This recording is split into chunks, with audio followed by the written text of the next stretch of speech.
Di setiap zaman itu memiliki ujiannya sendiri. Tahun 90-an sampai dengan 2000-an itu fitnahnya apa? Kalau masih ingat di zaman kita, fitnahnya TV. Di mana-mana orang pasti punya TV, apa tidak? Dan TV itu menjadikan kita habiskan waktu di hadapannya berjam-jam. Ibu-ibu bisa tidak sholat maghrib gara-gara telenovela. Tahun 90 sampai 2000. Bapak-bapak bisa begadang demi nonton bola. Zaman ini. Nah, zaman ini juga ada fitnah. Fitnahnya apa? HP. Siapa yang hari ini tidak ada HP? Bahkan anak-anak yang belum layak mengelola harta diberi HP. HP itu harta itu. HP adalah harta.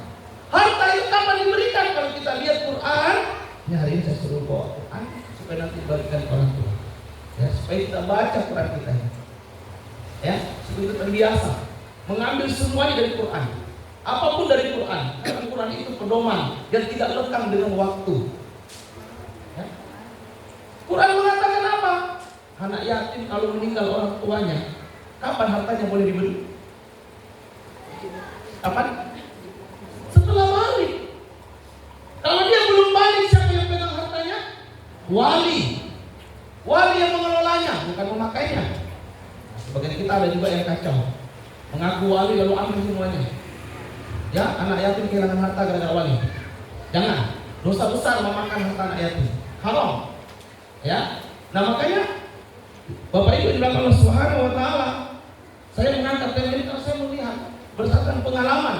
Saya 10 tahun menjadi konselor keluarga dan ikatan Islami. Hampir tiap bulan itu, ya, 3 sampai 5 anak datang, orang tuanya bawa ke tempat saya untuk konsultasi. Sebab apa? Sebab masalah apa?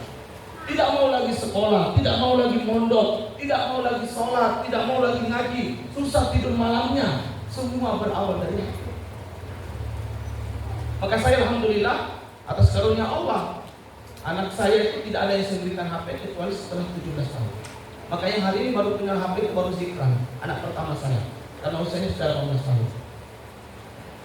Adapun adik-adiknya Zaki, Zakwan, Sofia dan seterusnya, itu tidak ada yang memiliki HP secara pribadi.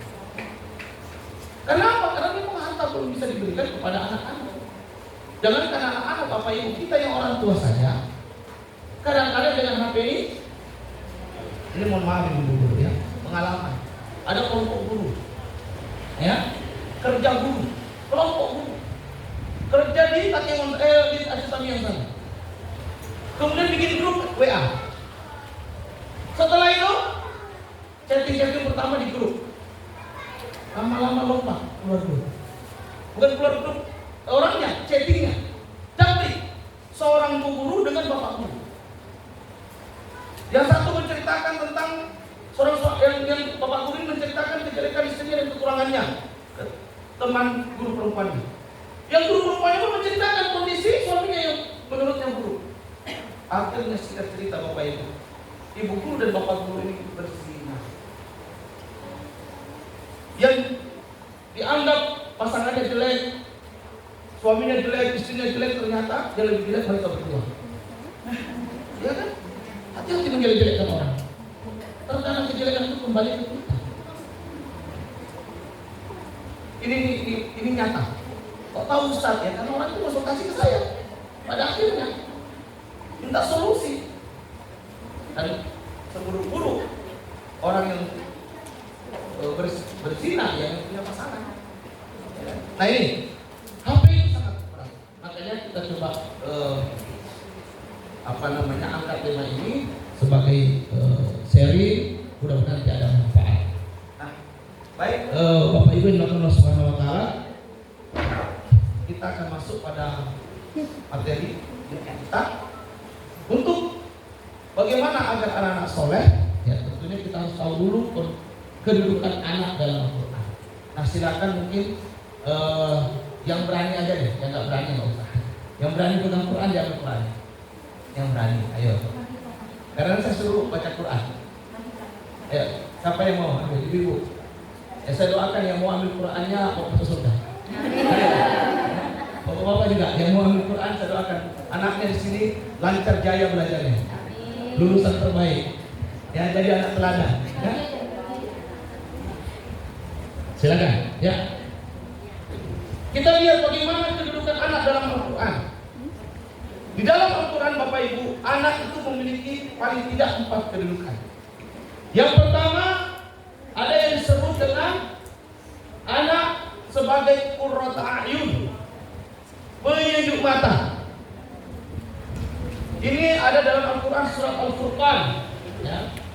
Surat ke-25 ayat yang ke-74. Silakan, mungkin Bapak yang sudah pernah duluan ya, harus berani. Surat Al-Furqan dibuka apa? Surat ke-25 ayat 74. Coba kita baca dulu ayatnya, supaya kita ini yakin dengan Quran kita. Oh, ternyata Quran itu sudah menjelaskan semuanya, ya. Kata Allah bahwa Quran sebagai tibyanan likulli syai', penjelas bagi segala sesuatu. Apapun ada di Quran. Resep donat ada juga di Quran. Ada nggak? Ayo, ada nggak? Ada nggak Bu? Resep donat enak ada nggak di Quran? Ada nggak Pak? Resep cilok enak ada nggak? Ada. Karena Quran tibyanan likulli syai'. Quran itu penjelasan untuk semuanya. Nggak mungkin Allah salah. Cuma tidak disebut langsung resep donat sehat. Ya, resep cilok enak enggak. Disebutnya apa? Fas'alu ahla dzikri in kuntum la ta'lamun. Tanya yang tahu kalau kamu enggak tahu. Jadi mau tahu resep donat enak, tanya yang tahu. Dasarnya dari mana? Quran. Jadi semua ada dalam Quran. Ya. Dapat Pak belum? Surat Al-Furqan. Ya. Ustaz mungkin sebelahnya bisa dibantu surat ke-25 Ustaz. Surat ke-25 ayat 74. Ayat 74. Ini kedudukan pertama. Anak adalah qurratu a'yun. Anak itu adalah penyejuk mata. Kenapa ibu-ibu ini penting saya sampaikan tentang kedudukan ini? Kemarin saya didatangi seorang pasangan yang menurut saya juga nggak terlalu tua, juga nggak terlalu muda. Ya. Dia mengeluh sakit, dan diantara yang menyebabkan dia sakit apa? Karena capek mengurusi anak-anak. Saya tanya berapa anaknya? 2. 2. Aku 6 loh. Hah? Aku 6 merantau di sini, nggak ada keluarga. Kami cuma berdua ngurusinnya, nggak ada pembantu lagi. Istriku nggak mau membantu. Alhamdulillah 6-6-nya tidak ada masalah. Kami menikmati semua itu. Saya tuh bilang anak saya 2 lagi bermain tuh, lihat tuh. Mereka paling bermain kayak gitu. Ntar lagi ada lari, ntar lagi lompat, ntar lagi ada nangis. Biasa. Kalau nggak mau kayak gitu, pelihara boneka aja. Disolot tenang adem ayam. Iya kan? Tapi kalau anak mesti loncat, mesti lari, mesti nangis. Ya, tinggal kita orang tua melihat ini kenapa? Apa sudah waktunya tidur siang? Atau waktunya makan? Atau waktunya mandi? Tinggal kita orang tua melihat. Maka menikmati, jangan jadikan anak sebagai beban. Ya, dapat Ustaz belum? Sudah? Silakan Ustaz dibaca ayatnya Ustaz. Ya. Gak apa-apa Ustaz, salah-salah pun boleh juga. Kita memang harus berani, ya. Lebih baik berani salah daripada nggak sama sekali. Ya, silakan. Ini ayat sudah sering kita hafal pun, ya.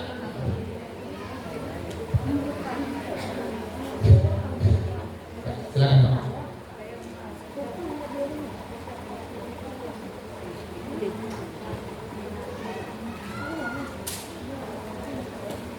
Ayat 7 ya, wa yaquluna awalladzina yaquluna. Ya, waladzina yaquluna. Ayat 74. Al-Furqan 74. Enggak, surat 25 ayat 74. Ya. Waladzina yaquluna. Bismillahirrahmanirrahim. Walladzina yaquluna rabbana hab lana min azwajina wa dhurriyyatina qurrata a'yunin waj'alna lil muttaqina imama. Ya, ya. Ini adalah ayat tentang apa? Bahwa anak adalah penyejuk mata. Siapa yang ingin anak jadi penyejuk mata, ibu-ibu? Semua kita yang hadir pasti ingin anak kita menjadi penyejuk mata, karena ini kedudukan anak yang pertama. Ada yang kedua. Yang kedua itu apa? Anak sebagai zinatul hayatid dunia. Zinatul hayatid dunia, perhiasan dunia. Ayatnya ada dalam surat Al-Kahfi surat ke-18 ayat 46. Coba ibu yang paling depan. Al-Kahfi ayat 18. Atau siapa yang belum dapat ya boleh juga ibu-ibu. Ibu tadi ya, yang belum dapat ayo berlomba. Kalau saya Pak Dokter, saya kasih dompet jadi lupa pula aja ya. Biasa saya kalau ngisi di anak-anak SMP, setiap safari dapat Jumat itu bawa hadiah. Karena anak-anaknya sudah dikasih hadiah. Ini orang tua saya takut kasih hadiah nanti suami cemburu ya. Baik, dapat Bu? Ayatnya? Ya. 46. Dibaca Bu, Al-Kahfi ayat 46.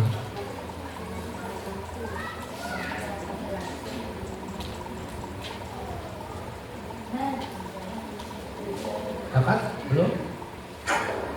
Ya, dibaca Bu. Gak apa-apa Bu, sebisanya aja. Sebisanya. Kita sama-sama belajar. Di sini tidak ada saling merasa lebih pintar, enggak. Kita ingin sama-sama belajar Bu. Gak apa-apa, sebisa Ibu, ya.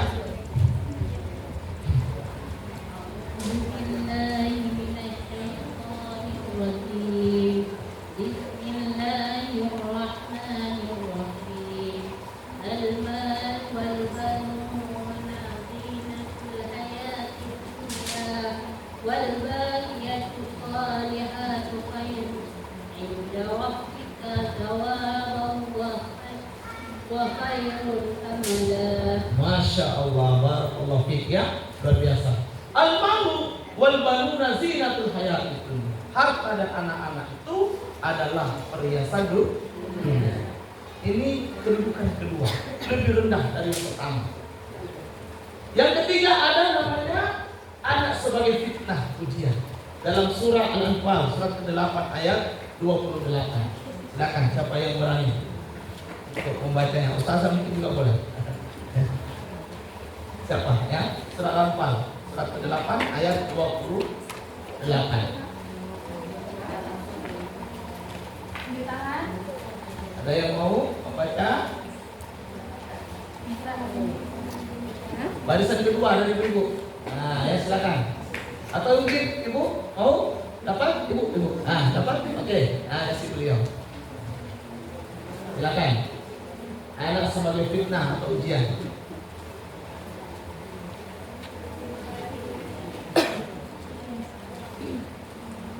Bismillahirrahmanirrahim.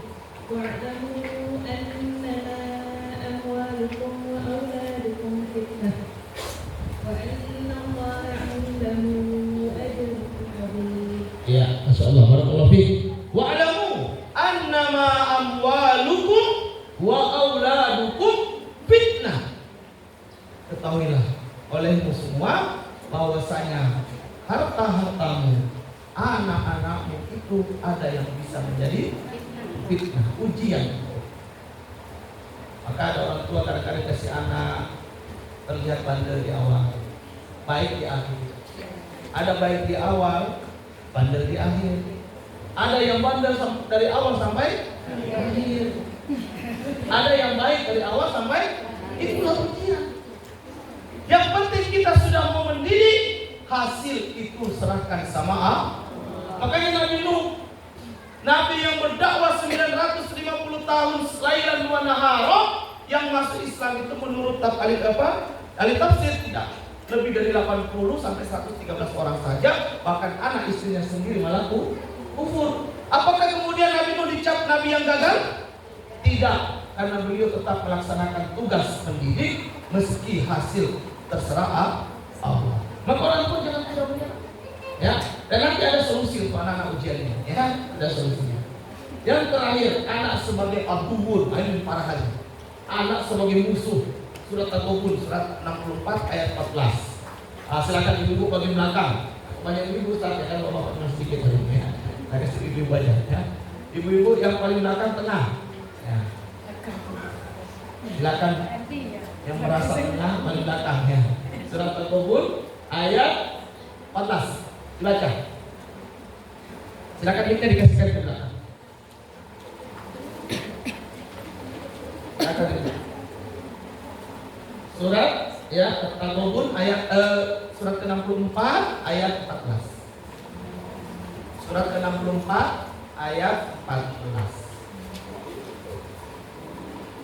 أعوذ بالله من الشيطان الرجيم بسم الله الرحمن الرحيم يا أيها الذين آمنوا إن من أزواجكم وأولادكم عدوا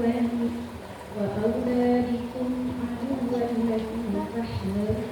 فاحذروهم وإن تعفوا وتصفحوا وتغفروا فإن الله غفور رحيم. Masya Allah.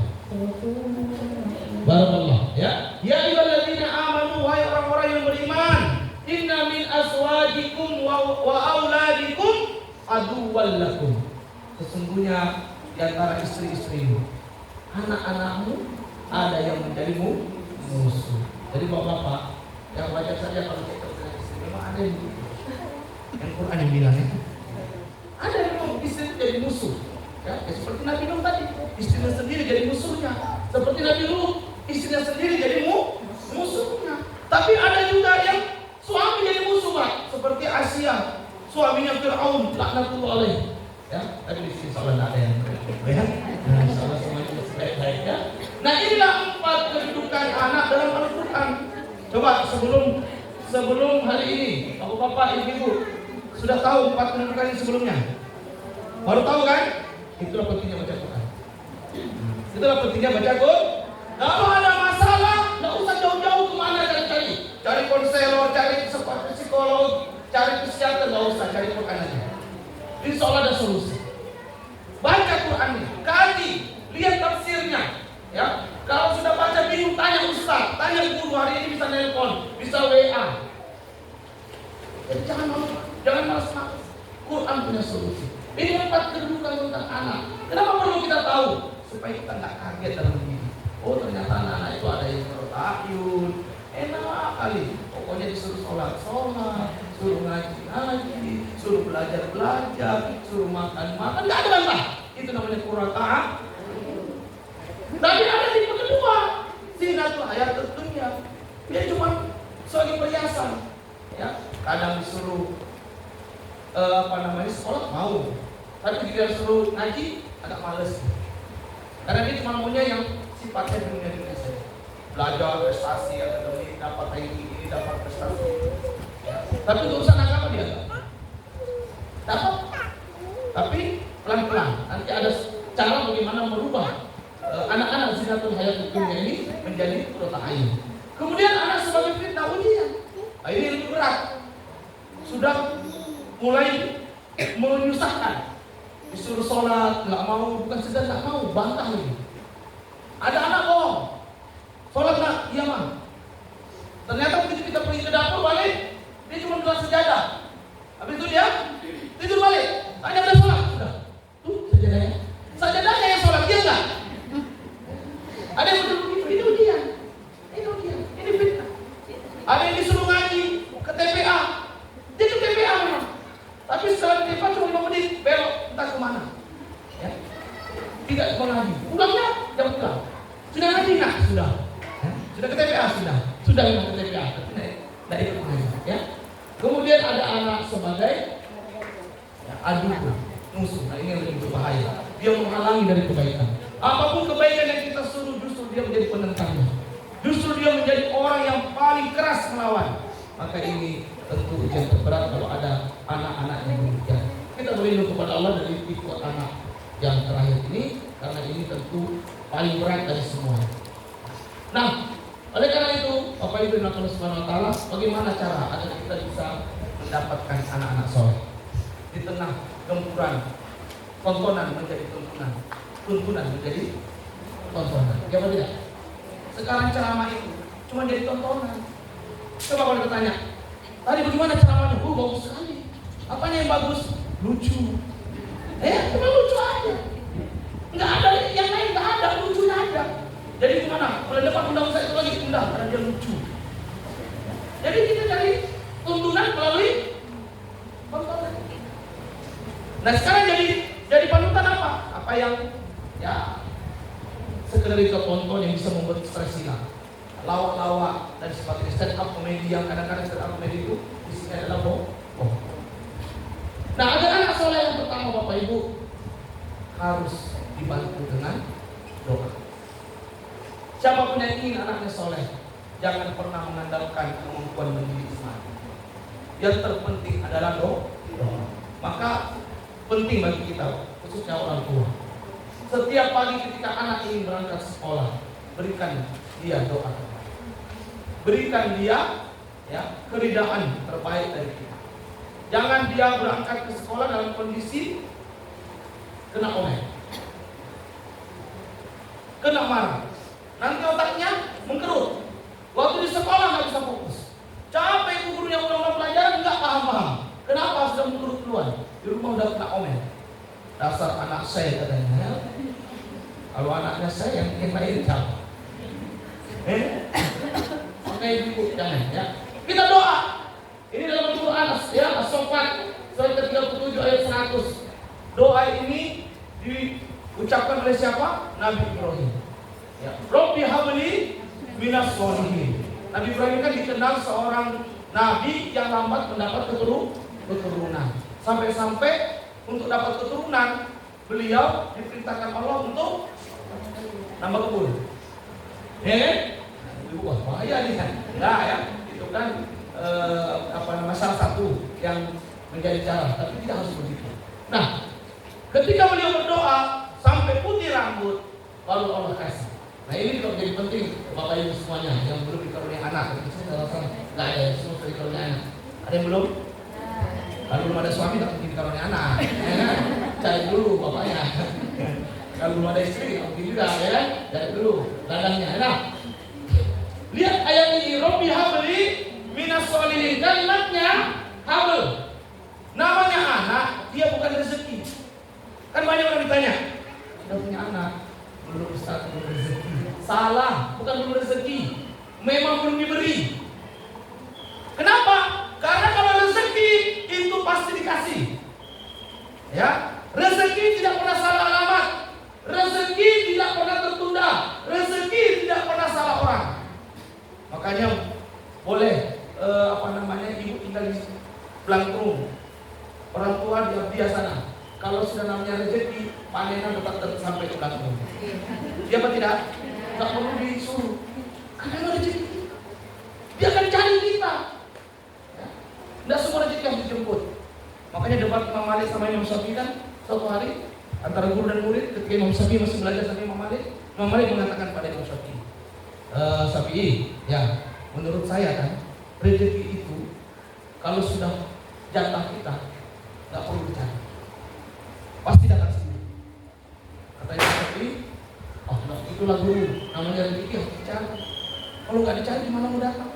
Makanya ada ungkapan, rezeki itu tidak akan kemana, tapi kalau tidak kemana-mana, gimana dapat rezeki? Kan begitu. Ini pemahaman Imam Syafi'i. Akhirnya Imam Syafi'i karena tidak mau berdebat dengan guru sebagai adab. Ini kalau murid dengan guru jangan banyak berdebat ya. Akhirnya Imam Syafi'i mundur. Guru saya pamit sebentar. Ada apa Imam Syafi'i? Apa-apa. Bentar aja saya balik lagi. Oh baik. Syafi'i pergilah dia ke pasar. Sampai di sana jumpa seorang bapak yang sedang selesai belanja dan ingin pulang ke rumah, angkat barang keberatan. Kata Syafi'i muda, Tuan, boleh saya bantu? Oh pas sekali, boleh. Oh, saya mau keberatan. Dibawa ke rumah bapak itu. Sampai di rumah bapak itu, kemudian Syafi'i pamit. Karena memang niatnya cuma bantu, nggak niat mendapat upah. Ya. Ini mental yang jarang hari ini. Ya nggak? Kalau udah bantu pasti ngarep. Nggak dikasih? Saya juga pernah kerja dulu di toko orang itu nggak pernah minta gaji. Alhamdulillah nggak digaji. Ya? Tahun sekali dikasih baju lebaran doang. Tapi apa yang saya dapatkan pengalaman bagaimana kita hidup itu harus berjuang. Ya? Nah, Syafi'i muda ketika akan pulang oleh orang tua ini dipanggil, anak muda sini, karena kamu sudah membantu saya, ini ada sedikit. Dikasihlah setumpuk rumah sebagai upah atas bantuannya. Maka Syafi'i pun sangat senang, ya dapat upah walaupun tidak berharap tadinya, tapi namanya dapat upah ya senang. Akhirnya Syafi'i pulang ke tempat gurunya dengan penuh bangga dan mengatakan, tuh kan guru, Benar kata aku, rezeki harus usahakan. Kalau enggak bagaimana dapat kurma nih? Bapak pulang lagi ke rumah guru, masuk, assalamualaikum guru, waalaikumsalam, masuk sapi, duduk. Dari mana kamu sapi? Tadi dari ini pasar sebentar. Terus apa itu di tangan kamu? Ini lah guru. Teori saya benar. Apa itu? Rezeki itu harus dicari, harus diusahakan. Kalau enggak, oh gitu ya. Ini guru ayo kita makan berdua. Kata Mali, Bismillah. Ternyata saya juga mana-mana dari tadi sapi. Tadi pakai kurma juga. Berarti teori saya benar juga. Dua-duanya benar. Rezeki ada yang harus dijemput, ada yang tak perlu dijemput. Tapi jangan berharap tidak perlu dijemput terus, ya. Kita ini nggak tahu yang mana rezeki kita. Kadang-kadang rezeki kita memang dijemput Pak, kalau dapat. Seperti saya, ya saya alhamdulillah rezekinya nggak harus dijemput. Karena saya cuma di rumah aja kerjanya. Dulu di media saya kata antar. Itu yang kerja paling enak. Rezekinya diantarin. Kalau ibu kan kerjanya ada yang 20 kilo, ada yang 40 kilo. Saya alhamdulillah turun tangga sini duduk di meja. Sampai sate baca-baca buku udah orang. Ustaz mau konsultasi ya dulu. Ngobrol-ngobrol, berapa Ustaz? 100 alhamdulillah. Itu mahal Pak Ustaz ya? Ya memang semuanya itu. Kalau tidak ada harga, tidak ada kualitas. Ya? Nah, jadi kalau mau ada kualitas harus ada harga. Maka lihat sekolah-sekolah yang berkualitas. Mahal apa tidak? Kita kalau sini murah, bukan karena murah. Ini udah mahal. Karena apa buktinya? Masih banyak yang enggak. Iya kan? Karena sekolah tahu kemampuan kita masih menengah ke bawah. Ke bawah itu nggak apa-apa sekolah datang, ada yang menengah ke bawah, ada yang menengah ke atas, ada yang gratisan, ada. Tapi yang gratisan itu banyak tidak seriusnya. Tapi buat tadi dan ustaz-ustaz semua serius banget, luar biasa. Saya dari awal ini anak saya Zaki itu termasuk angkatan pertama. Ya. Angkatan pertama di sekolah ini waktu baru dibuka. Dan itu pendaftar terakhir. Target 40, anak saya dapat satu. Ya, anak 40. Nah, saya melihat perkembangan sekolah hari ini, Masya Allah, luar biasa bagus, terus berkembang lebih bagus, dan nanti akan saya titip usulan untuk sekolah ini supaya lebih berkembang lagi, ya, dan mudah-mudahan bisa diterima. Maka doa, Bapak Ibu, jangan lupa doa ini. Doa itu bisa merubah takdir, kata Nabi. Tidak ada yang bisa merubah takdir kecuali doa. Ad-du'a'u silahul mu'min. Doa ini senjatanya orang beri. Saya alhamdulillah udah kemana-mana hidup, ya. Doa itu saya akui betul. Kalau saya lagi kesulitan, saya berdoa, langsung ada kemudahan. Langsung dapat kemudahan. Saya mondok di Jawa 4 tahun, nggak pernah ditunjukin orang tua, nggak pernah dikirimin walaupun 100 rupiah, karena memang orang tua saya miskin. Ya. Tapi selama saya 4 tahun itu, saya tidak kekurangan makan, saya tidak kekurangan satupun uang belanja. Ketika saya butuh, saya datang ke masjid, saya sholat 2 rakaat, saya angkat tangan tinggi-tinggi, saya minta sama Allah, ya Allah, untuk tempatkan aku di pondok ini, maka pasti Engkau telah menyiapkan rezeki di sini. Baru kemudian Allah bilang, ayo Ustaz pulang. Baru saya juga Ustaz pulang. Kenapa? Kita lapor sama yang punya hati. Kalau sudah lapor sama Allah, kita jumpai hambanya yang disiapkan oleh Allah untuk menolong kita. Tapi kalau kita belum lapor ke Allah, datang ke hamba, kata hamba apa? Kalau miskin gak usah sekolah. Bukan dibantu, kita dicaci, Pak. Kalau udah miskin bu, gak usah kuliahin anak. Itu kalau kita nggak lapor dulu ke Allah. Tapi kalau kita lapor dulu ke Allah, nanti Allah yang akan memperbaiki siapa-siapa yang bisa menolong. Ini kita datang minta tolong, insya Allah ditolong. Bukan cuma ditolong, bahkan diberi lagi bonus. Ini ya. Kemudian yang kedua, agar anak menjadi solid, ya perlu usaha tentunya. Karena doa tanpa usaha itu dosa. Ya, usaha tanpa doa itu sombong. Maka kita padukan doa dan usaha. Maka menjadi anak menjadi soleh. Mana? Dalam surat Luqman, surat ke-31 ayat 13 sampai dengan 19. Ada yang mau baca? Ada yang mau baca? Dapat hadiah 1 gelas teh. Ada? Ini panjang nih, ya, 1 halaman. Ya. Inilah inti pendidikan dalam Islam. Semua pendidikan Islam terkumpul di sini. Di dalam surat Luqman ayat 13 sampai 19.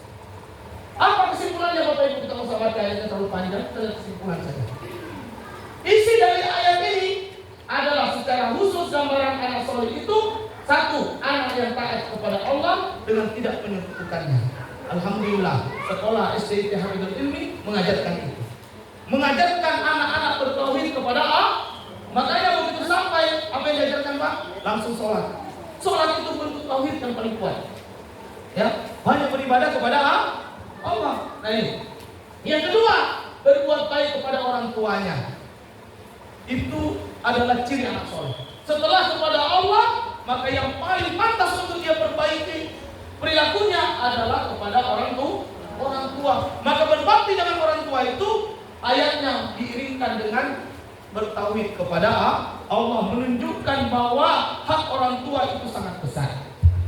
Namun Bapak Ibu, kadang-kadang kita lupa. Kita ingin anak kita berbakti, tapi kita lupa, kita sendiri tidak berbakti. Ingat, siapa yang tidak berbakti tidak akan dibakti. Ya. Jadi kalau kita ingin anak-anak kita berbakti, kita dulu yang berbakti. Karena siapa yang berbakti kepada orang tua, maka dia nanti juga anak-anaknya akan ya berbakti kepadanya. Makanya saat-saat itu kan ada ibu protes. Ustaz, ya kenapa suami saya ikut Ustaz? Kenapa? Kok dia lebih cinta ibunya daripada saya? Dia lebih sayang ibunya daripada saya. Saya istrinya. Dia lebih dahulukan ibunya daripada saya. Lalu apa kata Ustaz Latif? Dengan bahasa ala Sulawesinya, hei, sadar kau ibu, ya? Sadar kau ibu. Itu ibunya, bukan istri keduanya. Kalau istri kedua yang boleh cemburu, boleh bersaing. Ini ibunya yang melahirkannya, yang mengandungnya, yang menyusuinya, yang mendidiknya sampai dia sarjana, sampai dia ganteng, baru nikah sama kamu. Kamu cuma beres. Kok tiba-tiba kamu merasa saingan mertuamu? Ada yang begitu? Ada yang begitu? Hati-hati, jangan ada saingan mertua. Mertua kita bukan saingan. Ya? Maka Bapak Ibu bilang kalau SWT tidak boleh seorang istri marah ketika memiliki suami yang begitu peduli pada orang tuanya. Harusnya seorang istri ketika melihat suaminya begitu berbakti pada ibu dan ayahnya, berdoalah kepada Allah, ya Allah, baik betul suamiku, bakti betul dia pada orang tuanya. Semoga anak-anakku nanti juga begitu kepada aku ketika sudah tua. Itu. Jadi dirubah pola pandangnya. Jangan dianggap suami nggak sayang kita, lebih sayang ibunya. Ya iyalah ibunya. Anda cuma istrinya, bisa mantan. Iya Pak. Bisa mantan suami, bisa mantan istri. Makanya saya bilang kalau ada orang tua yang datang sama saya mau cerai, saya bilang nggak apa-apa, cerai boleh. Tapi kok sakit berantem. Cerai aja biasa aja. Saya ceraikan ya. Mau saya kamu jangan saya ceraikan, kamu yang jelek-jelek ngapain? Jelek-jelekin pasangan padahal anaknya 5. Berantem tiap hari. Terus saya tanya, tiap hari berantem? Ya Ustaz, makin kesini makin tak kenal sama suami. Begitu? Iya. Terus berapa anakmu? 5. Wih, anak 5. Katanya berantem terus tiap hari. Berarti berantemnya bagus. Produktif. Hah? Ada bu dari Langsa datang. Tinggal dia minta fatwa ketika saya bilang cerai, langsung cerai. Lalu saya tanya, kenapa ibu mau cerai? Gimana enggak Ustaz? Saya sudah menikah 30 tahun dengan suami saya ini. Suami saya ini enggak berubah-ubah dari dulu. Dari kapan? Dari kita pertama. Loh sudah tahu ngapain nikah? Tapi kan saya harap berubah. Itulah perempuan tuh. Suka saling ngarep-ngarep yang mimpi. Laki-laki kalau sudah buruk dari awal nggak usah dinikahin. Karena berubahnya nggak mungkin. Anda itu makmum, gimana berubah imam? Mikir imam, nggak bisa. Makmum aja, ya. Nah, maka kalau sudah lihat memang nggak bisa jadi imam, nggak bisa. Jangan nikah sama dia, walaupun ganteng. Karena setelah menikah baru tahu kita kan, ternyata yang kita butuhkan bukan laki-laki ganteng, tapi laki-laki yang bertanggung jawab. Sama saja juga para bapak. Setelah menikah kita baru tahu, nggak butuh yang cantik, tapi butuh yang berakhlak hari ini.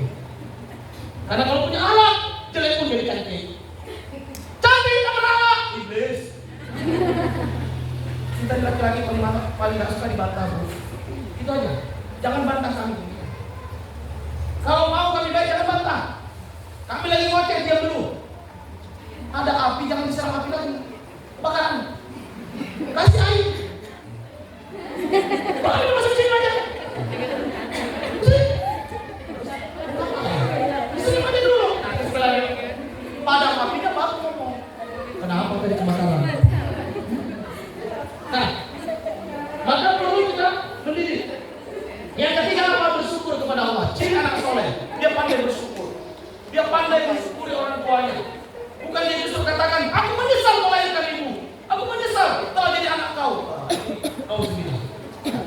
Maka anak soleh dia mesti pandai bersyukur. Semiskin apapun orang tuanya dia akan menghormati, karena dia tahu miskin itu bukan karena orang tua, tapi karena takdir. Iya kan? Tapi takdir kita bisa berubah, bisa selama kita mau berdoa kepada Allah dan berusaha. Saya juga orang miskin. Miskinnya saya SMA masih jalan kaki, orang lain sudah naik motor. Saya masih jalan kaki 14 kilo PP. Orang lain dari motor. Saya miskinnya, nggak pakai uang jajan, nggak pakai sarapan pagi, karena nggak ada yang dimakan. Ya, tapi saya suka sekali namanya sekolah. Saya tetap berjalan kaki. Alhamdulillah sampai di sekolah begitu bel begitu sampai. Meski begitu tetap ranking 1 juga, alhamdulillah. Nggak ada masalah miskin itu, nggak mengurangi kepintaran, asal mau belajar. Cuman ya kasih makan yang enak juga lah bu ya. Kita telur. Hari ini kan kita malas makan telur. Nah ini yang saya sedikit karena saya bergelut di kesehatan holistik Islami. Sarapan telur itu wajib tuh anak. Itu membantu perkembangan otaknya, memberikan energi otaknya, supaya jangan ngantuk, jangan sarapan nasi goreng lagi. Cukup telur saja, telur rebus. Lebih irit, lebih murah, tapi berenergi. Ya, apalagi sudah tua-tua ya, dari sakit lutut telur aja. Ya, jadi mulai hari ini galakkan makan telur dan ikan. Ya. Kemudian menumbuhkan rasa ihsan, ya, selalu ingin berbuat baik. Inilah anak-anak soleh. Dia ingin membantu meringankan pekerjaan rumah tangganya, rumah orang tuanya. Misalnya cuci piring, terus SD nggak mau cuci piring. Saya laki aja dari kelas 3 SD sudah cuci piring. Jatah pagi 1 baskom, sore 1 baskom. Sudah nyuci baju sendiri, masak air. Tadi juga masak air sudah dimasak, nggak seperti sekarang ini. Ya, masak sendiri, ya. Sudah kerja sendiri, sudah mandiri sendiri. Nah, anak-anak perempuan kita sudah kelas 5 SD masih dicuci. Cuci piring nggak mau, ya, nyapu nggak mau, nyapu mukanya yang mau. Itu dia balik sama, ya kan? Masih kelas SD udah panggil baca, yang ngajarin ibunya pula. Tapi itu suruh tampil TikTok, ya. Inilah kita, ya, zaman ini. Merasa senantiasa diawasi Allah, dia merasa ada Allah yang melihat, sehingga untuk berbuat jahat itu dia tidak akan berani. Kenapa ada Allah yang? Meski manusia tak melihat, Allah melihat. Makanya saya kecewa, sering protes ke pesantren. Kalau ada pesantren masih ada mencuri. Karena saya juga alumni pesantren. Saya ingat saya jadi pesantren itu nggak ada kasus mencuri. Ini sekarang banyak pesantren, banyak pencurian. Baju anak kita hilang sebentar-bentar. Jangan sekarang. Yang paling sering baju dalam. Sampai mangkat celana dalam juga. Apa yang begitu diambil? Ya kan? Kemudian baju seragam itu juga sering hilang. Sabun mandi sering hilang. Ini anak kita dididik supaya jangan mudah mengambil dengan cara apa? Dia harus merasa diawasi oleh Allah. Kemudian yang berikutnya mengerjakan sholat. Nah ini penting. Nanti ada pembahasan mengerjakan sholat. Mengajak kebaikan, mencegah kemungkaran, bersabar ketika menghadapi ujian, tidak sombong dan bersikap sederhana dengan tidak membanggakan diri di hadapan manusia. Inilah ciri-ciri anak soleh. Ngomongnya bagus, ucapannya bagus. Tidak seperti sekarang. Semua yang lewat-lewat kita disebut. Anak-anak remaja kita itu baru duduk ngobrol, coba itu perhatikan. Siapa yang sering disebut? Datang kawannya, hei dari mana Ji? Iya, saya pernah duduk di Nesu itu, minum air kelapa muda. Ada anak remaja baru saja main futsal, langsung ngomong, hei Ji kok baru datang? Dipanggil di saudara Ji. Berarti, kamu sudah semangat. Maka anak kita didik, ya. Saya sering menegur tuh. Anak-anak saya kalau pulang bawa kata-kata yang tidak pernah kita didik di rumah. Kita tegur, itu di mana belajar? Aku minta kurang ajar. Jangan bawa ke rumah. Namanya anak kan yang bermain kan benar. Ya. Nah kita tegur, ya kita tegur. Bukan berarti kita untuk menyalahkan di luar, tidak. Tapi paling tidak kita didik kesalahan, jangan dibawa ke rumah, jangan diucapkan.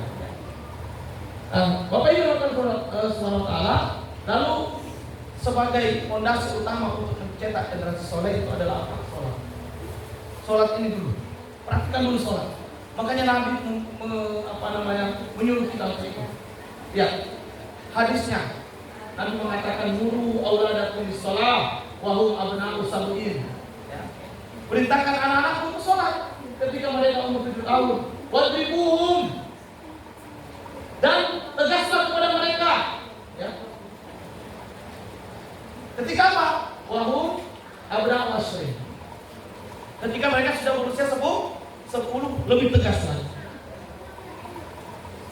Wa farriqu bainahuma fil madaji, pisahkan mereka dalam tempat tidur. Anak yang sudah umur 10 tahun dipisah tidur. Makanya rumah Islam itu syaratnya 3 kamar. Jangan 5 kamar, kebanyakan nanti saya pada kira. Saya sering kami merukiah rumah Pak, Bu ya.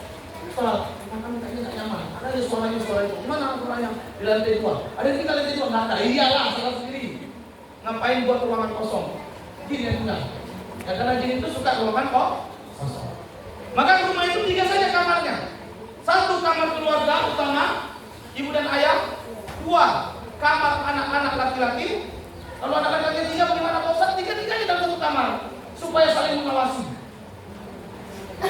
Supaya saling peduli. Terbiasa berbagi. Anak perempuan 1 kamar sendiri. Kalau ada tamu macam mana Pak Ustaz? Anak perempuan tarik ke kamar keluarga. Loh, anak perempuan Pak Ustaz, dan anak perempuan yang akan diincar. Anak laki sampai mengincar. Rumah 3 kamar saja. Gak usah banyak-banyak. Supaya mudah untuk mengontrolnya. Nah, anak-anak suruh sholat, kata Nabi. Kenapa harus begitu? Karena anak itu bisa karena ada pepatah mengatakan apa? Ala bisa karena biasa. Karena kita biasakan dari umur 7 tahun, 10 tahun dipertegas lagi. Begitu dia balik, dia sudah terbiasa, sehingga tidak merasa sholat itu beban, tapi kebutuhan. Makanya pendidikan Nabi itu paling top di dunia. Makanya ada buku ditulis oleh ulama dengan judulnya apa? Ya, An-Nabi Al-Mu'allim. Kalau saya nggak salah, Al-Rasul Al-Mu'allim. Guru terbaik. Ada Al-Rasul Al-Tabib. Nabi dokter terbaik. Ada Al-Rasul Al-Qaid. Rasul itu panglima terbaik. Pokoknya yang terbaik sama Nabi. Namun dunia kita sekarang tidak mau lagi mencontoh Nabi. Apa buktinya? Hari ini orang malas mengkaji sirah Nabawiyah. Coba antara kita ini, apa ibu? Mohon maaf, bukan maksud ini, tapi sebagai bentuk introspeksi diri. Siapa yang hari ini sudah hatam membaca 1 kali minimal seumur hidup seumur sekarang ini 1 kitab sirah? Entah itu Nurul Yakin, entah itu Sama'il Muhammadiyah, entah itu Rahimul Maktum, entah itu Ibnu Hisham, atau yang lain-lainnya. Sudah ada yang hatam? Belum. Padahal kita mengaku cinta Nabi. Alhamdulillah saya sudah hatam Sama'il Muhammadiyah. Saya sudah hatam Rahimul Maktum. Ya, Ibnu Hisham tidak sempat karena 2 jilid tebal-tebal. Masya Allah. Dan itu sanadnya panjang-panjang. Tapi paling tidak kita harus mau membaca bagaimana kehidupan Nabi supaya kita bisa mencontoh dengan sempurna. Maka biasakan anak-anak dengan sholat. Dengan begitu apa yang terjadi? Ya, setelah dia dibiasakan, bantu dengan doa. Lagi-lagi doa Bapak. Ini ada cerita. Ya, kisah tentang kekuatan doa. Jadi ada seorang ibu punya anak kelas 5 SD, perempuan. Nah anaknya ini setelah usia kelas 5 SD, berarti usia 11 tahun kurang lebih, itu sudah mulai terlihat akan menjadi anak yang hipotetika, ujian. Disuruh sholat tidak mau, disuruh ngaji tidak mau, disuruh kebaikan apa saja malas. Pokoknya kerjanya main HP, kerjanya tidur-tiduran, kerjanya sibuk baca di cermin, tidak mau melakukan kebaikan. Akhirnya orang tua bilang, kenapa anak saya? Bagaimana caranya saya merubah dia? Suatu hari, Bapak Ibu, dia berkunjung kepada keluarganya yang lain. Dan keluarganya yang lain ini punya anak lebih banyak dari dia. Tapi hebatnya anak-anaknya ini, yang keluarga yang kunjung ini, setiap kali waktu sholat, orang tuanya tidak perlu marah-marah, mereka sudah langsung sholat. Tidak perlu marah-marah, waktu ngaji mereka langsung ngaji. Tutur katanya lembut, luar biasa. Hormat sekali, santun sekali kepada orang tuanya, kepada tamu pun demikian. Sehingga ibu ini takjub yang berkunjung. Kok bisa anaknya seperti itu? Sementara anak saya cuma 2, jadi 1 udah kayak gitu.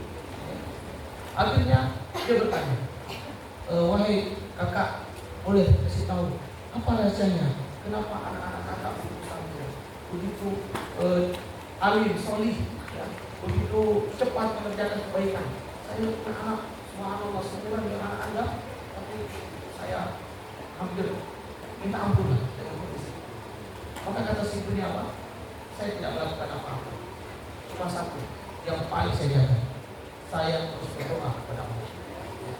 Dari mulai hamil anak-anak saya di perut sudah saya doa, sampai dia lahir, sampai dalam masa menyusui, masa ayunan, sampai kemudian hari ini saya terus mendoakan anak-anak saya dengan satu doa. Dan sekarang ibu nanti bapak jangan hafal doanya. Ini adalah Quran.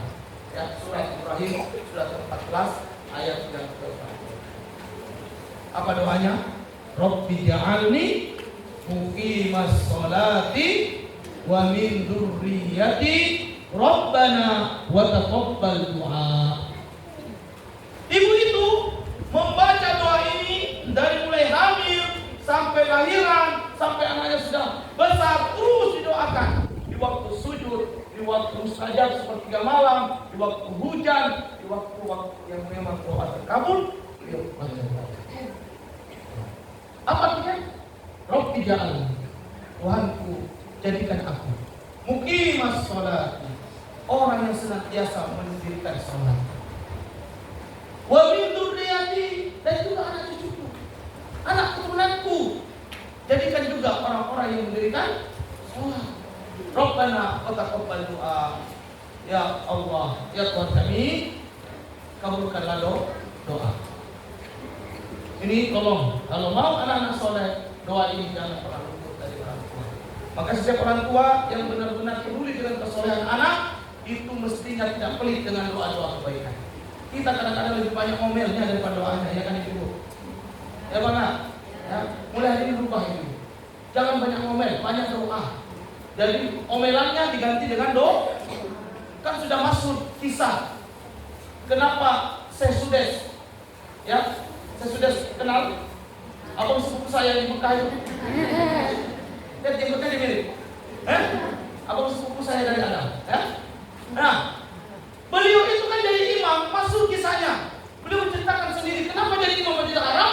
Asbab doa ibunya di saat marah. Coba lihat ini. Marah pun doanya dikabulkan Allah. Macam mana kalau nggak marah? Penuh senyuman. Anak soleh, anak tua, saya doakan kamu jadi presiden. Boleh. Ini jangan ragu. Bermimpi yang setinggi-tingginya. Supaya dikasih paling tidak, kalau nggak jadi menteri jadi camat. Ya kan? Jangan banyak siapa. Ya, aja lah. Nanti kasih apa aja, bisa. Ya. Nah ini, doa ibu, bapak-bapak, tolong dihafal, didoakan terus anaknya. Di waktu sujud, kata Nabi, tidak ada waktu terdekat antara hamba dengan Allah kecuali pada waktu sujud. Fa'aksiru doa, maka perbanyak doa. Kalau ruku, kita disuruh perbanyak memuji Allah. Maka ruku itu harus memuji Allah. Tapi sujud itu disuruh perbanyak doa. Jadi baca subhana rabbiyal a'lanya wa bihamdi berapa kali? 1 kali aja. Karena wajibnya sekali. 3 kali cuma sunnah. Lalu ganti dengan tambahkan dengan doa yang banyak-banyak. Tapi pakai bahasa Arab. Tak boleh bahasa Indonesia. Karena sholat tak boleh berbahasa selain Arab. Nah ini. Silakan hafalin. Rabbi ja'alni. Ayo ibu sama-sama kita ya Bapak. Rabbi ja'alni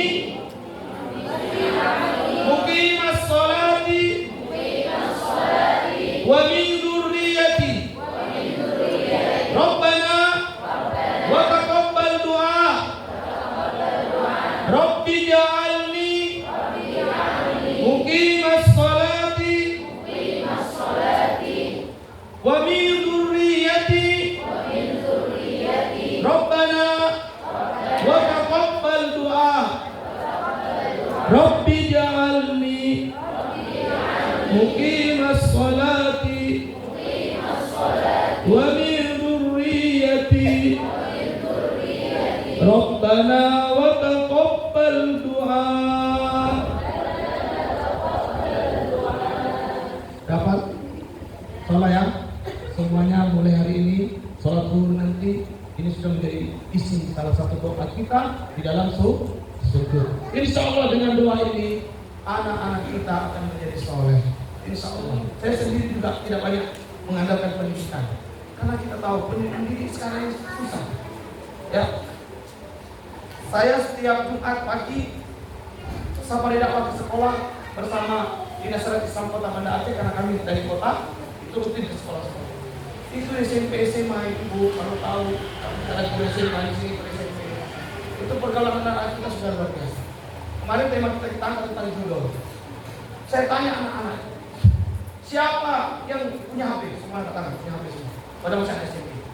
Anak udah belum boleh. Tapi orang tua sekarang kan begitu. Siapa ya anak? Terus saya tanya, siapa di HP yang tidak ada game? Semuanya ada. Tidak ada anak yang ada game. Ya.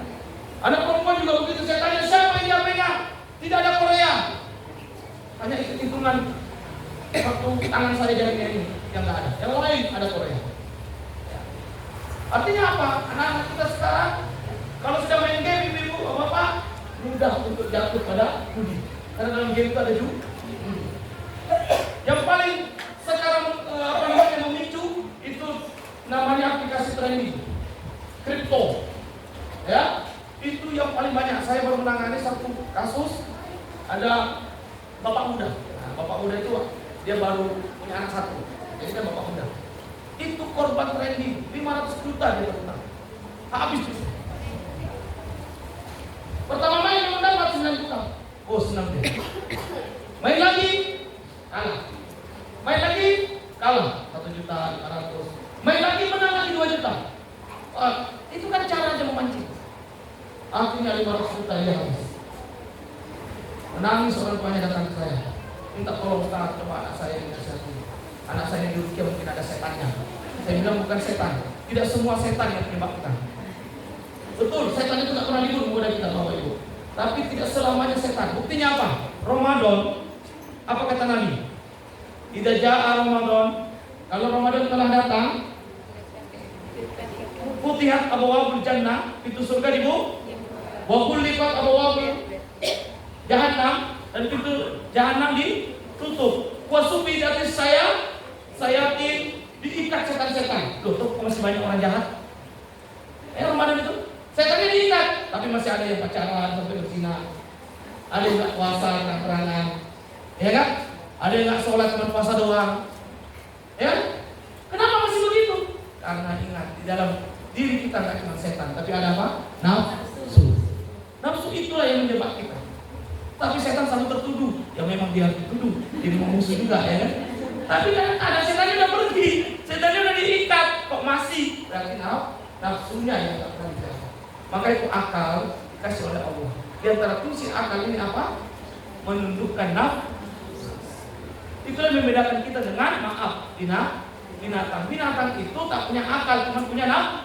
Maka kalau saya kalau ada ayam tiba-tiba ini jalan di situ, kawin, nggak usah cemburu. Memang ada akal, cuma nafsu. Tapi manusia, tiba-tiba dia mau tangkap mobil goyang di UIN. Yang paling parah, ketangkap mobil goyang di depan masjid LSK. Pelakunya habis Quran. Ini masalah kita ketika akal tidak lagi dipakai untuk menahan nafsu. Ya, baik. Maka doanya, kekuatan doa. Sekali lagi saya sampaikan, kekuatan doa ini tidak bisa dilakukan. Dia yang paling kuat. Tidak ada kekuatan yang paling hebat dari doa. Apalagi doa ini. Mana saja didengar oleh Allah. Bagaimana kalau tidak marah? Ya, makanya ibu masih marah-marah lagi dengan kalimat-kalimat buruk. Marah silakan, tapi marah dengan kalimat-kalimat doa.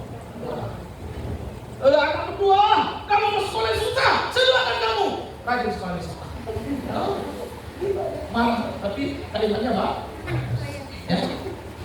Nah, Bapak Ibu, ini terakhir, jangan jadikan anak yatim. Gimana maksudnya? Ya, kalau ajal itu kan urusan Allah. Tapi saya maksud di sini, ada anak-anak hari ini Bapak Ibu sudah yatim sebelum orang tuanya menikah. Bagaimana kondisinya Malik tadi? Anak yatim sebelum yatim. Sebuah syair mengatakan, bukanlah anak yatim anak yang kedua orang tuanya selesai menanggung derita hidup alias mati, dan meninggalkannya sebagai anak yang hina. Tetapi anak yatim itu adalah anak yang mendapatkan seorang ibu yang menelantarkannya atau seorang bapak yang sibuk tidak menghiraukannya. Itulah anak yatim sesungguhnya. Jadi bukan anak yatim yang ayahnya udah meninggal tiba-tiba kayak kemarin salah satu wali murid SMA IT angkatan tahun ini habis antar anak di hari meninggal. Merinding kita baca kisahnya. Di antara anaknya dia bisi ke telinga anaknya. Nanti kalau ayah sudah tidak ada nak, jangan berhenti belajar. Ayahnya ingin kamu mendoakan ayah. Betul ternyata itu pesan terakhir dari sang ayah. Ya, itu anak yatim memang secara takdir. Tapi ada anak yatim yang belum waktunya. Itu bagaimana? Orang tuanya, ibunya masih ada, ayahnya masih hidup, tapi anak-anaknya sudah terlantar, sudah tidak mendapatkan waktu me time bersama keluarga. Ada yang disebut orang tua gelap. Orang tua gelap apa itu? Pergi gelap, pulang gelap. Ada yang begitu?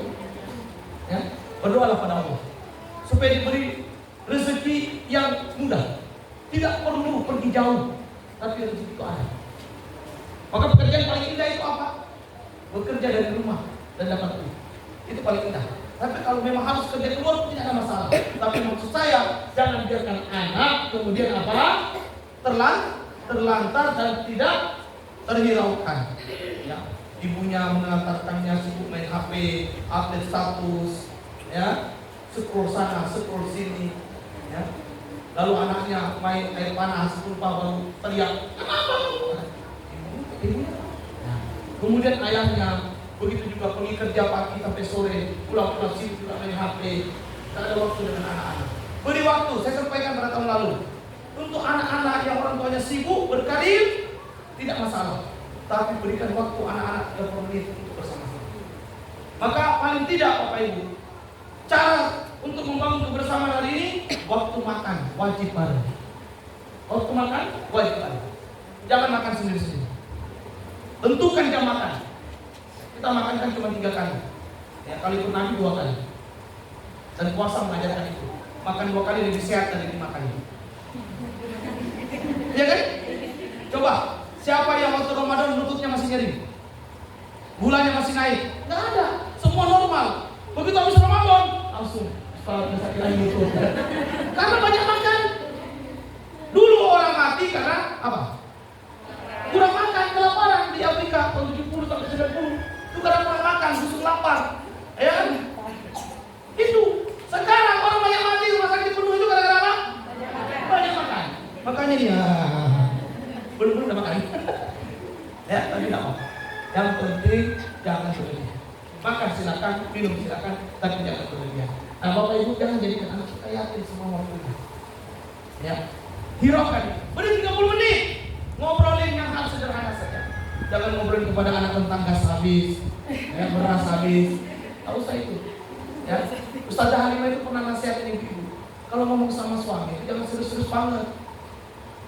Jangan membuat suami di kantor udah kena marah, udah kena deadline, di rumah kena semprot, gas habis, telur habis, semua habis. Mati berdiri suami.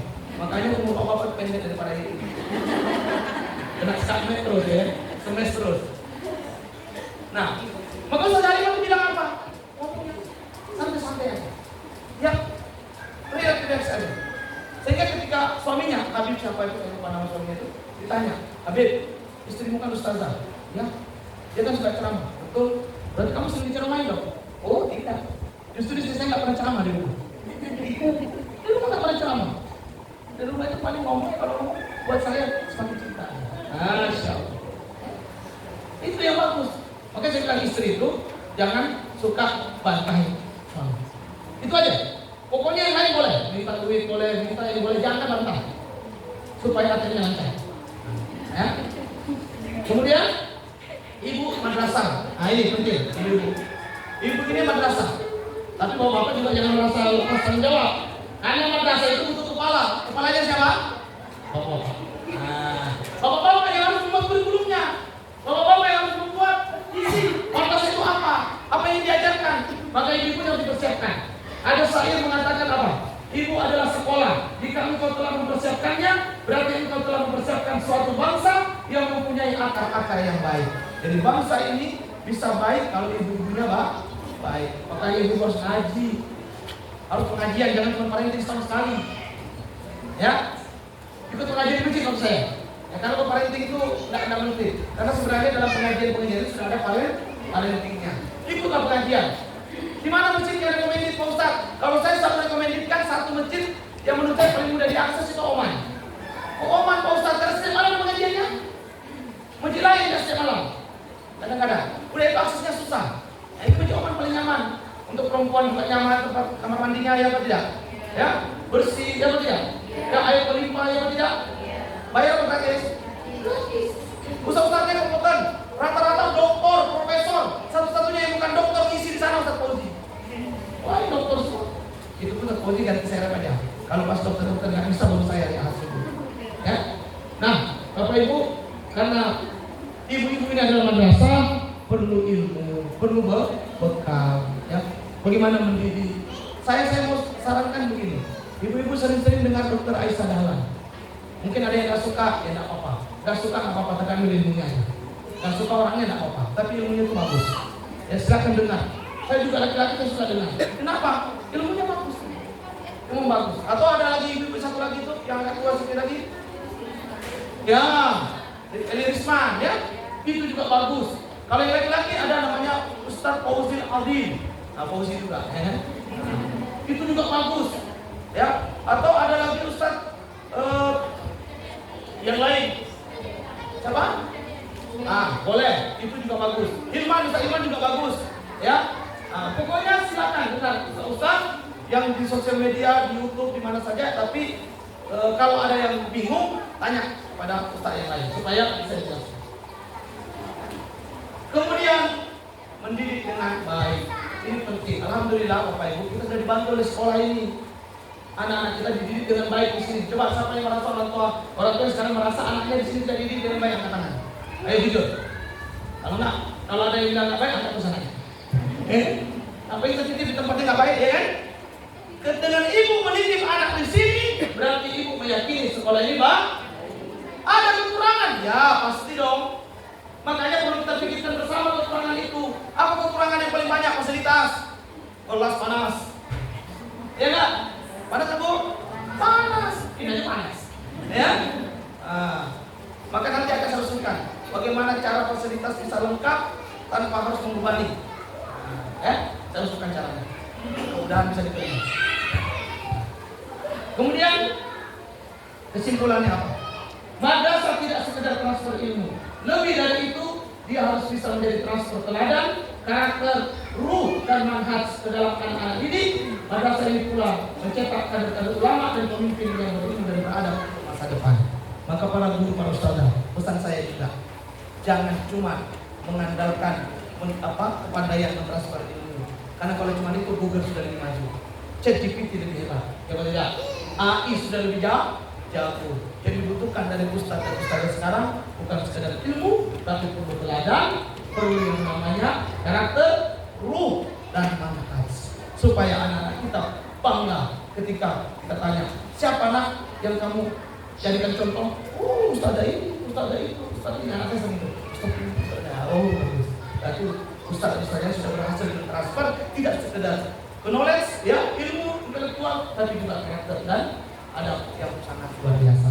Nah ini tentu penting. Maka yang terakhir sebagai penutup kajian ini, ada rezeki yang menurut Syekh Mutawalli Asy'arawi yang harus kita pahami, dan rezeki ini jangan sampai kita salah menjadikan prioritas. Yang pertama ada rezeki paling tinggi, namanya a'la darajatul rizq. Apa itu? Kesehatan. Kesehatan itu rezeki paling tinggi. Siapa yang sehat, dia paling kaya. Siapa tidak? Sekaya apapun, kalau sakit apa enaknya Bu? Apa enaknya Pak? Bapak punya duit 7 miliar tapi cuma bisa makan ubi goreng. Yang lain nggak boleh makan. Nggak ada enaknya. Kita nggak punya duit banyak tapi sehat, semua boleh makan. Diundang kenduri sana oke, kenduri sini boleh. Kenduri lusa jalan, ya kan? Sehat. Tapi coba kalau sudah darah tinggi, nah kenduri nggak bisa tinggi. Ya? Maka rezeki paling tinggi itu kesehatan. Ada yang paling rendah.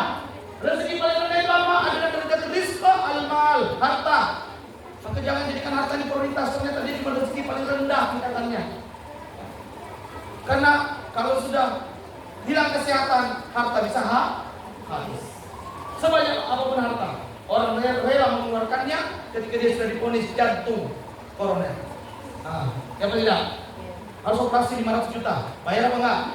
Bayar daripada mati. Ya makanya harta ini bukan yang utama. Jadi anak-anak kita jangan terlalu mengejar harta. Maka saya anak-anak saya ibu, kalau ke mall itu saya sering lihat anak itu guling-guling. Kenapa dia? Tidak beli sama ibu. Maka jangan sampai kita dibuat malu seperti itu oleh anak kita. Dididik dari rumah. Saya juga ke mall bu, anak-anak. Tapi dari rumah saya bilang, kita ke mall ya nak, ke mall ya dia. Ngapain? Ya. Dia mana? Aku tidak beli. Loh, kok nggak beli? Aku nggak ada duit.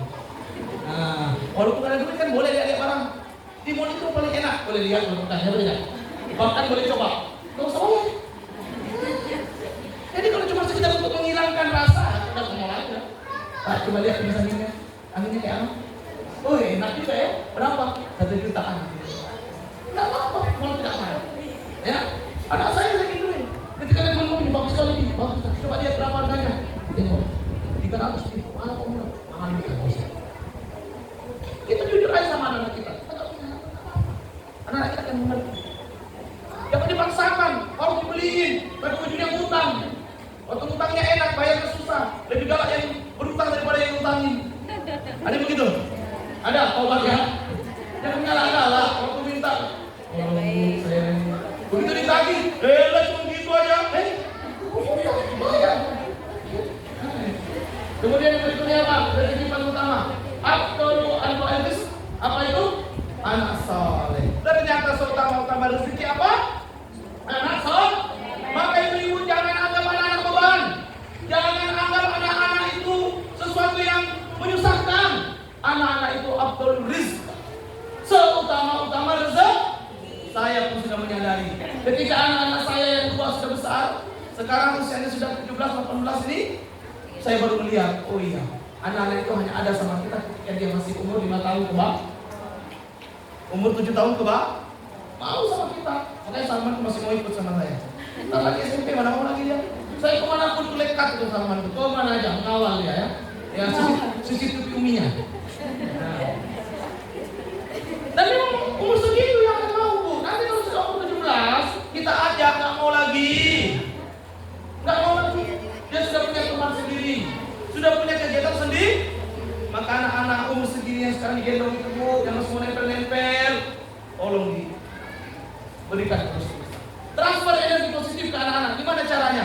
Ini usulan untuk tahun depan sama ibu kepala dan kita udah ngobrol. Tahun depan parenting wajib bawa anak. Karena nggak ada guna berkenalan semuanya, nggak bisa masuk. Ya, kita harus praktek gimana membuat anak kita sampai kita ini masuk energi. Karena bisa jadi ada orang tua, anaknya sampai umur 10 tahun belum pernah dipeluk. Ya, kalau kesibukannya, ya, nggak pernah dia cium. Karena kesibukannya, maka nanti dalam parenting kita wajibkan dia mencium, dia memeluk, dia mentransfer energi positifnya. Ya, salah. Kemudian rezeki terakhir, paling sempurna adalah tamamul rizki, yaitu ridha Allah. Dan ini semua harapan kita. Semoga kita semua yang hadir diberikan ridha Allah Subhanahu wa Ta'ala. Bapak Ibu yang Allah Subhanahu wa Ta'ala, inilah sedikit apa yang kita kami sampaikan dari sharing ilmu parenting pada kesempatan ini. Mudah-mudahan bermanfaat. Mohon maaf jika ada kekurangan. Kita cukupkan sampai di sini. Kalau ada sesi tanya jawab, mungkin kita izin dulu sama moderator apa ada. Kita tanya jawab untuk 1-2 pertanyaan. Kalau ada yang bisa, kalau saya bisa jawab, saya jawab. Kalau tidak bisa, jadi PR untuk saya. Kita akan menjawab ke depan, insyaallah. Barakallahu fikum, subhanakallahumma wa bihamdika, asyhadu an la ilaha illa anta, astaghfiruka wa atubu ilaik. Assalamualaikum warahmatullahi wabarakatuh.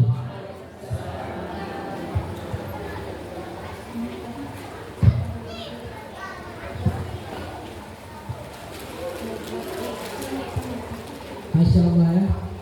Terima kasih kepada Ustaz Al-Fauzi Al-Makassari dengan ilmu parentingnya yang sangat bagus dan bermakna.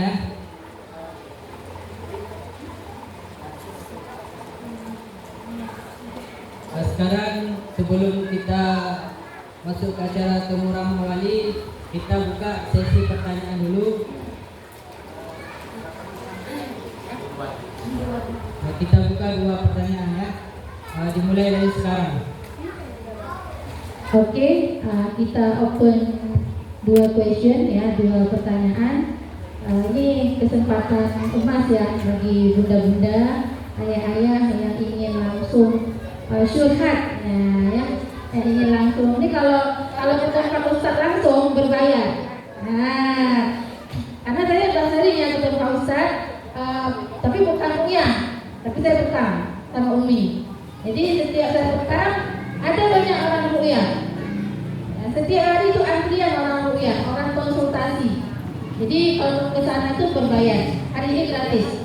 Nah, jadi siapa yang mau bertanya disilakan. Oke, silakan.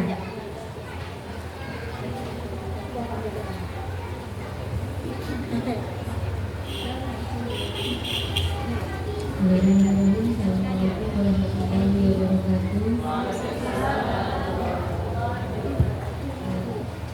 Terima kasih Ustaz atas waktunya. Semoga ilmu bisa diberkati nanti. Saya wali murid dari kelas 5 dan kelas 1. Yang saya tanyakan Ustaz, ini kan anak saya laki-laki Ustaz. Sering kali berantem. Jadi sering punya berantem dengan Mas Teori. Saya sebagai orang tua kadang-kadang menengahi, tapi kalau udah capek kadang-kadang saya diamkan Ustaz. Jadi sebenarnya bagaimana kami sebagai ibu ini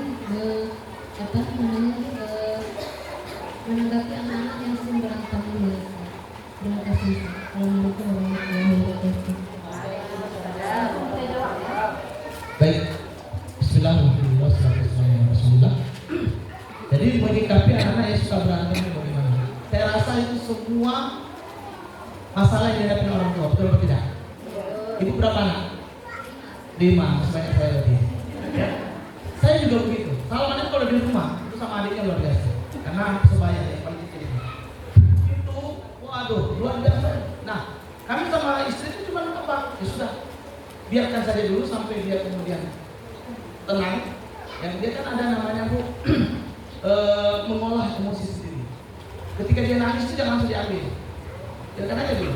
Karena tidak ada, alhamdulillah belum ada saya baca di koran anak mati karena nangis. Ya kan? Ada nggak? Nggak ada. Ya biarin dulu, dia kelola emosinya. Sampai nanti dia sudah tenang baru kita bicara. Ya. Jadi kalau dia berantem selama tidak membahayakan, tidak ada senjata tajam, tidak ada batu yang dipakai untuk melempar, ya, benda-benda yang lain yang bisa membahayakan fisiknya, maka itu memang sudah masa mereka.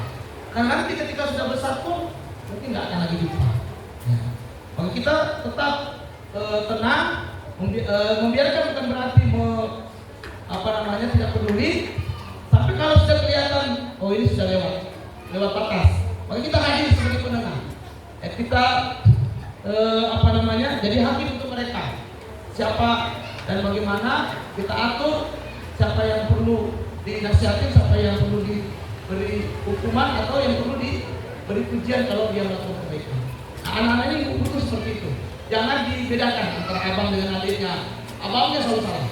Pokoknya adik orang lain. Tidak bisa begitu. Tetap diseimbangkan bahwa adik juga bisa salah. Cuman kita ajarkan juga pada abangnya bahwa itu adik seperti apa, cara berpikirnya masih beda. Kita ajarkan. Kayak saya kalau ada kandidat abangnya itu Zaki berantem sama Salman, saya ketawain. Kamu melawan Salman? Nggak sebanding. Akalnya nggak sebanding, misinya nggak sebanding, ya kan? Maka kalau Salman usil ke kamu itu wajar. Tapi kalau kamu ya ngerjain adik, usilin adik, apalagi bullying, itu tentu tidak wajar. Karena akalnya sudah berbeda. Nah, kita ajarkan seperti itu. Dan kita harus tanamkan bahwa yang namanya saudara itu harus saling menyayangi. Karena nanti ketika kita menua, siapa yang akan peduli? Saudara kandung. Ya saudara kandung. Maka saudara kandung ditanamkan untuk saling mencintai. Nah, disitulah kekuatan doa ibu. Berdoa sama Allah, pegang kepalanya. Nah, ini sudah pernah saya cerita belum ya? Bahwa ada anak-anak di Saudi 17 tahun tidak mau sholat, orangnya kasar, kemudian suka melawan, tidak betah di rumah. Tapi kalau malam masih tidur di rumah. Cuman kalau udah siang keluar aja kelayapan sampai sore baru pulang. Nah, ibunya itu pusing dengan anak itu, tidak mau sholat, tidak mau ngaji, kalau ngomong kasar. Tapi ternyata dengan kekuatan doa berubah anak itu. Dari mana ibunya mendapatkan itu? Dari syekh. Ketika ibunya pergi satu masjid, jumpai syekh, dia bertanya, syekh itu cuma bilang sambil senyum. Ya, yang membuat ibu itu agak apa ya? Agak sedikit kesal sama saya itu. Tanya tentang perkara serius kok dia malah senyum. Ya saya cuma senyum, cuma bilang itu udah bukan masalah. Bukan masalah saya. Saya udah 17 tahun ini dengan anak yang seperti ini. Bagi saya itu masalah besar. Tapi ternyata kata saya itu bukan masalah. Solusinya juga mudah. Apa solusinya? Solusinya ibu, kalau anak ibu sudah tidur malam hari, ibu masuk ke kamarnya. Masuk kamarnya. Pegang kepalanya dengan lembut saat dia sudah tertidur. Kenapa harus tidur? Karena kalau bangun dia tak mau. Iya kan? Tak mau, maka tidur. Orang tidur itu diapain aja boleh, ya kan? Tak melawan. Maka pegang kepalanya dengan lembut, sentuh dadanya, ya. Lalu baca doa apa yang ibu mau untuk anak ibu. Insya Allah berubah. Ibu yang tadi itu yang 17 tahun anaknya, awalnya dia ragu, tapi dia lakukan juga karena sedang ada solusi lain. Dia lakukan. Sepekan pertama perubahan itu terlihat ibu. Dari mana? Ketika dia panggil anaknya yang biasanya kalau dipanggil, misalnya dipanggil ya, Budi, sini bentar boleh. Ibu langsung, apa lagi? Kamu aja, oh lagi asik main. Itu biasa kalau dipanggil. Ini enggak, ketika dipanggil, Budi, sini bentar boleh. Ada apa, Mama? Udah lembut, itu baru sepekan itu. Akhirnya dia yakin, Mas Allah, saya berubah perangannya. Ini tapi dia belum lihat kalau anaknya sholat apa tidak. Sebulan kemudian dicek lah, anaknya lagi di luar, waktu zuhur, lagi masjid azan.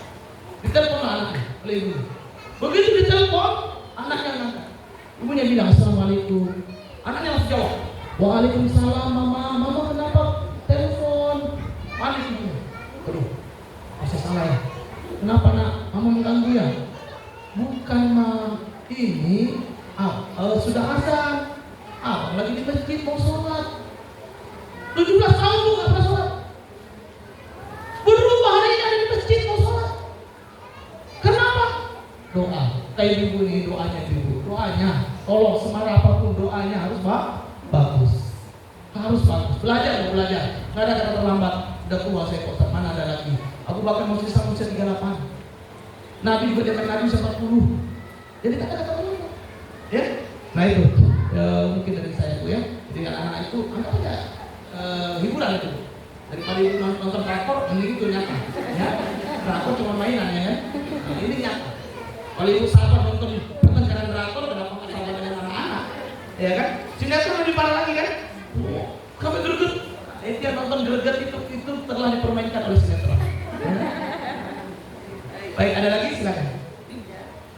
Satu lagi. Mungkin dari bapak-bapak Aswad.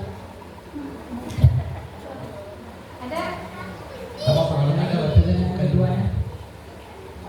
Tidak ada ya? Kalau tidak ada saya kasih pantun aja penutup boleh?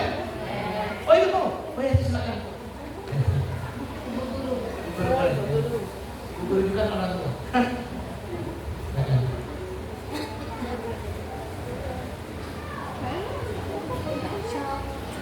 Assalamualaikum warahmatullahi wabarakatuh. Waalaikumsalam. Ustaz, sedikit ini tentang anak saya. Dia umurnya 2 tahun setengah, tapi sifatnya sangat keras. Apa yang harus kami lakukan sebagai orang tua, maksudnya untuk merubah sifat dia itu?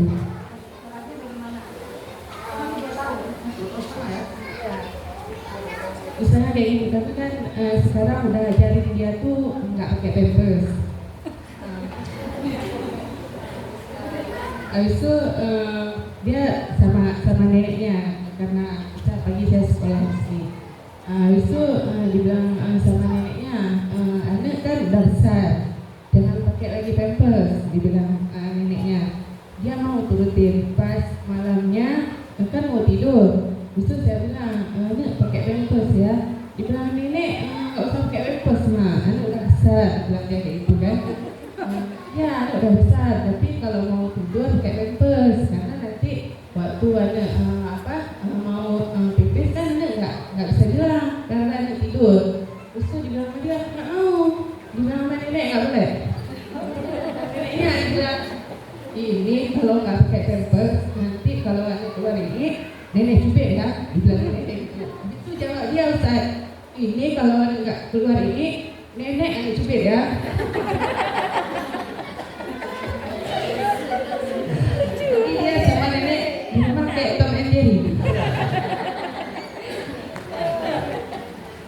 Baik, ini dunia anak-anak ya.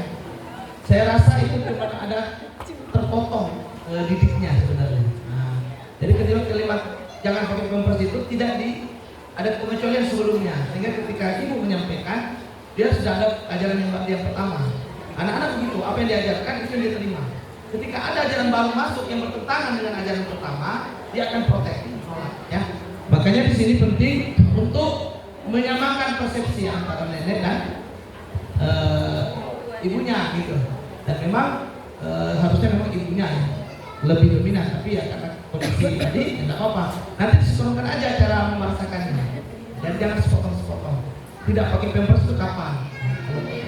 Kalau main siang, kalau malam tetap pakai karena jangan terganggu gitu. Ya diajarkan lebih lengkap, lebih sempurna. Kemudian anak ini bukan keras, tapi anak ini berarti dia sudah belajar menyerap informasi. Ya. Tinggal bagaimana nanti ya di bahasanya itu dipilih yang lebih baik lagi. Kemudian ibu doakan selalu pegang dadanya.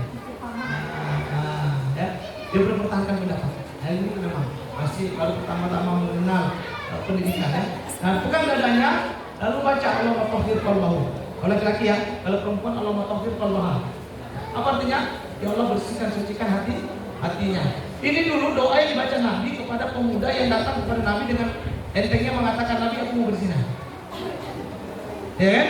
Semua sahabat marah saat itu. Tapi Nabi bilang nggak apa-apa. Sebentar. Ya. Nah, dan ditanya, kenapa kamu berzina? Kalau seandainya ibumu, saudarimu, anak gadismu dizinai orang mau nggak? Mau nggak mau Nabi? Orang lain juga nggak mau. Akhirnya dia terima kan? Dari pegang dadanya sama Nabi dibacakan doa itu. Sejak saat itu apa kata sahabat itu? Sejak saya dibacakan doa tadi, saya benci betul yang namanya dosa sih. Dan ini saya pakai kepada pasien-pasien saya yang kotor pikirannya. Alhamdulillah, bagus. Nah, ya. Jadi pasien-pasien itu yang kecanduan pacaran, saya doakan itu. Mau yang laki, yang perempuan saya doakan itu. Ya, tapi kalau yang laki, ya kita pegang dadanya. Kalau yang perempuan dari belakang ini. Oke, kayu boleh, ya. Atau dari belakang di punggungnya kan kita kalau ini. Nah, bacakan doa itu, insya Allah bermanfaat. Sangat melembutkan hati. Allahumma tahhir qalbahu kalau laki-laki, qalbaha kalau perempuan. Kalau nggak bisa bahasa Arab, pakai bahasa Indonesia. Ya Allah, sucikan, bersihkan hati anakku, ya, hatinya, ya, begitu. Ini mungkin guru ya, jadi tinggal membahasakan aja nanti. Dan jangan dicap anaknya keras. Ya. Nanti kalau dicap keras terus lembut. Makanya orang tua dulu sering bilang anak apa untuk menghindari air. Anak cantik bilang apa? Ya, jelek. Padahal maksudnya supaya jangan kena air. Ya. Tapi itu nggak boleh. Tetap harus apa adanya. Dan siapa nama anak ibu? Muhammad Atar Mu'ad. Mu'ad ya, hati itu. Ada Mu'ad atau Fuad? Mu'ad ya. Apa artinya bu? Lembut hatinya. Lembut hatinya. Altaf. Atar ya. Mendapatkan ini apa? Oke, ibu inginkan dia lembut hati kan? Maka panggilannya apa sekarang? Atar. Atar itu artinya apa? Lembut. Lembut. Itu dari bahasa apa? Masih kata? Kakeknya ya kasih. Ya? Kakeknya. Kakeknya nama ya. Itu bahasanya yang cek tadi nggak apa-apa. Kalau sudah bagus artinya nggak ada masalah. Nah panggil Atar terus. Kata kakeknya kalau bukan itu nama sahabat Nabi. Ya, Mu'adz bin Jabal. Mu'adz bin Jabal sahabat mulia kan? Jadi Yaman. Nah, Atarnya itu lembut ya kan? Nah, panggil dengan Atar terus menerus tapi dengan niat yang baik. Kalau semoga hatinya lembut. Nah, sekarang ini juga satu pelajaran Bapak Ibu. Anak pertama itu sering kita panggil apa? Kalau lagi abang, apa tidak? Kalau perempuan kita panggil apa? Padahal namanya apa? Misalnya namanya Muhammad, atau namanya Fajar, atau namanya Umar, atau namanya Alim. Nah, kita panggil abang, itu salah. Tidak dapat doa nanti. Jadi panggil namanya. Jadi kalau panggil abang Ali, abang Fajar, abang Muhammad, Kak Mutiah, Kak Zainab, Kak Aziza, supaya doanya dapat. Ini penting ya. Walau misal, saya tutup dengan pantun untuk anak soleh ya. Pagi hari pergi ke surau, bersih hati, rajin mengaji, anak solih, dambaan kaum ibu, penyejuk mata, penuntun hati. Mentari terbit di ufuk timur, indah bersinar, sinari bumi. Didik anak dengan ilmu dan tutur, agar tumbuh solih, penuh kasih. Terakhir, ambil wudhu dengan tertib, menuju masjid langkah teratur. Anak solih bukan hanya tertib, tapi santun dan jujur tutur. Barakallahu fiik. Ya, demikian saja.